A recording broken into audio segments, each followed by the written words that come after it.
வந்துட்டு இருக்கும்போது வீட்டுக்கு வந்துட்டேன். வீட்டுக்கு வந்துட்டு உள்ளே நுழைஞ்சேன். உள்ளே நுழைஞ்சோடனே அம்மா இருந்தாங்க. அம்மா வந்து கேட்டாங்க, என்னடா ஏன் மூஞ்சிய பார்த்தாலே கரெக்டாக கண்டுபிடிச்சிக்குவாங்க எங்கள் அம்மா.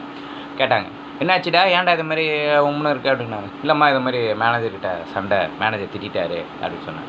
ஏன்டா அவர் திட்டினாரு? இது மாதிரிம்மா இது மாதிரி பிரச்சனைம்மா அப்படின்னு. ஓகே, வேலை வேணாம் சொல்லிட்டு வாடா அப்படின்னு எங்கள் அம்மா சொன்னாங்க. இது தாய் பாசம். இது அம்மாவை பார்த்துட்டு உள்ளே போனேன். என் பொண்டாட்டி இருந்தா. அவங்ககிட்ட போய்ட்டு, ஏங்க என்னாச்சிங்க அப்படின்னாங்க. இது மாதிரி மேனேஜர் திட்டாருங்க. உடனே அவள் சொல்கிறா, நீ எல்லாமே என்கிட்ட தான், உன்னுடைய கோவம் எல்லாத்தையும் என்கிட்ட கட்டு, அங்கே ஒன்றும் செய்ய மாட்டேன் அப்படின்னா. இது என் பொண்டாட்டியோட பாசம். அப்புறம் எங்கள் அப்பா வெளில போனேன். எங்கள் அப்பாவை பார்த்தேன். எங்கள் அப்பாட்ட சொன்னேன் இதே மாதிரி. இன்னும் எங்கள் அப்பா சொல்கிறாரு, மேனேஜர் இருந்தால் திட்டுவார் தான், அதுக்கும் சேர்த்து தான் சம்பளம்டா, அதுக்கெலாம் நீ கோச்சிக்கூடாது, வேலையை பார். இந்த உறவுகளை பாருங்கள்.